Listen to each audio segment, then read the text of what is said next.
চোখের সামনে দাঁড়িয়ে থাকা শতবর্ষী ভবনগুলো শুধু ইতিহাসের সাক্ষী নয়, বরং ভবনগুলো বলতে চায় কাল পরিক্রমার নানান ঘটনা। এই ভবনগুলোতে একসময় যারা পরম শান্তিতে ছিল, তাদের কেউ কেউ হারিয়ে গেছে ইতিহাসের চরম বর্বরতায়। তবুও এই পুরনো দালানগুলো জানান দেয় আমাদের রক্তাক্ত ইতিহাসের কথা। 1971 সালে পাকিস্তানি হানাদার ও তাদের দোসরদের ঘৃণ্য কাজের সাক্ষী হয়ে আছে এই বাড়িগুলো। এই বাড়ির বাসিন্দাদের নির্দয়ভাবে হত্যার স্মৃতি নিয়ে দাঁড়িয়ে আছে স্থাপনাগুলো, যেন কোনো আগন্তুককে বলবে ইতিহাসের কথা। হুদা সেজো ভাই আর ওবায়দুর রহিম ল ভাই, এরা দুইজনা মুক্তিযুদ্ধের সপক্ষের একটা শক্তিশালী মানুষ ছিলেন। দুর্ভাগ্য বিষয় যে আমার সেজো ভাই কুমারখালীতে অবস্থান করছিলেন। সেই সময় রাজাকার, মিলিশিয়া, বিহারি এরা এই ধরনের মানুষরা সিলাইদহ অদদ অঞ্চলে অপারেশনে যায়। 1971-এ সারা দেশের মতো কুষ্টিয়াতেও ব্যাপক গণহত্যা চালায় পাকিস্তানি হানাদার বাহিনী ও স্বাধীনতা বিরোধীরা। তাই প্রাণ বাঁচাতে অনেকেই শহর ছেড়ে গ্রামে আশ্রয়ের জন্য আসে। এই সুযোগেই রাজাকাররা চালাতো নির্যাতন ও হত্যাযজ্ঞ। 71 সালে যুদ্ধের সময় আমার বাড়ির ঠিক উত্তর পাশে, আমার বাড়ি ঠিক লাগোয়া, সেখানে আব্দুল মান্নান নামে একজন তার শ্বশুরবাড়িতে থাকে। সে পিস কমিটির সদস্য ছিল। সে আমার আব্বা আব্দুল সবুর এবং আমার চাচা মকবুল হোসেন, তাদের দুজনের নামে পিস কমিটিতে কমপ্লেন করে। তার কমপ্লেনের প্রেক্ষিতে পিস কমিটি থেকে তলব করে 28 আগস্ট 1971 সালে দুপুরের দিকে তারা পিস কমিটি অফিসে যায়। অফিসে যাওয়ার পরে তাদেরকে আটকে দেয়, বেঁধে ফেলে, বেঁধে একটা রুমে রেখে দেয়। 71-এর 28 আগস্ট কুষ্টিয়ার 6 রাস্তার মোড়ের মানুষের কাছে ছিল এক কালো অধ্যায়।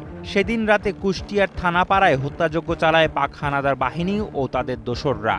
একই পরিবারের 4 জন সহ নাম না জানা অনেককে হত্যা করে লাশ গড়াই নদীতে ভাসিয়ে দেয় দস্যুরা।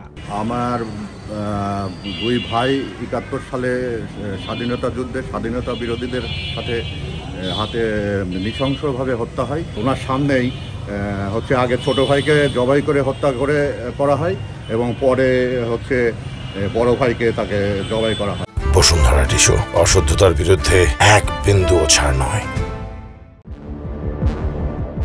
স্বাধীনতা বিরোধীদের হত্যাযজ্ঞে 28 আগস্ট রাতে কুষ্টিয়ায় অনেকেই শহীদ হয়। শহরের থানাপাড়ার চাঁদ মোহাম্মদ রোডের 6 রাস্তার মোড়ের আব্দুস সবুর ও মকবুল হোসেন, তাদের বাড়ির জামাই কুষ্টিয়া শহরের বাসিন্দা আক্কেল মোল্লা, খান বাহাদুর শামসুজ্জোহার ছেলে ওবায়দুর রহমান বুলু, নাজির আহমেদের 2 ছেলে কামাল উদ্দিন শেখ এবং নুরুল ইসলাম শেখ সহ আশেপাশের আরও কয়েকজন সেই রাতে প্রাণ হারায়। 28 আগস্ট যে গণহত্যা 1971 সালে হয়েছিল, আমার চাচাকে এই ঘর থেকেই এরা নিয়ে যায়, রাজাকাররা নিয়ে যায় সাদ আহমেদের নেতৃত্বে, এবং সেটা 6 রাস্তার মোড়ে গণহত্যা হয়েছিল।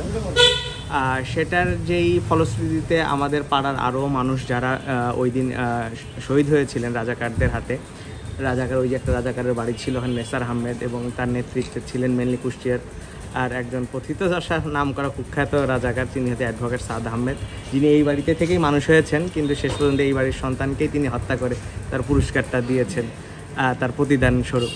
সো এরকম এই পাড়ায় অনেকজনই শহীদ হয়েছেন, তার ভিতরে সবুজ চাচা ছিল, তারপর আরও যারা আমাদের পাড়ার শ্রদ্ধেয় ব্যক্তিরা ছিল তারা সবাই শহীদ হয়েছেন। কিন্তু এর পরবর্তীতে জিনিসটা হলে ঢাকা ছিল, আমরা ওইভাবে এই ইতিহাসটা ওইভাবে জানতাম না। কিন্তু পরবর্তীতে পাড়ার যারা সিনিয়ররা আছেন তারা জিনিসটাকে করেন, হাইলাইট করেন, এবং জিনিসটাকে তরুণ প্রজন্মের মাঝে ছড়িয়ে দেওয়ার জন্য জিনিসটাকে তারা সভা, সেমিনার, বইয়ের মাধ্যমে নাইম গড়া চাচা একটি বই লেখেন। এর ফলশ্রুতিতে এই জিনিসটা নতুন করে আবার মানুষের মাঝখানে জাগরিত হয় যে 28 আগস্ট যে একটা গণহত্যা হয়েছিল 6 রাস্তার মোড়ে, মানুষ এটা অনেকেই জানতো না। তো এই জিনিসটাই দরকার ছিল যে মানুষ প্রজন্ম থেকে প্রজন্ম চলে যাবে, আমরা জানবো না, কিন্তু আমরা তরুণ প্রজন্ম হিসেবে এই জিনিসগুলো এখন জানতে পেরেছি। সেই শহীদদের কথা অনেকেই ভুলে গেছে, ভুলেনি শুধু কিছু মানুষ আর সেই গড়াই নদী, যেই নদীতে ভাসিয়ে দেওয়া হয় তাদের মরদেহ। কুষ্টিয়া থেকে খালিদ সাইফুলের পাঠানো তথ্যচিত্রে ডেস্ক রিপোর্ট, কালের কণ্ঠ।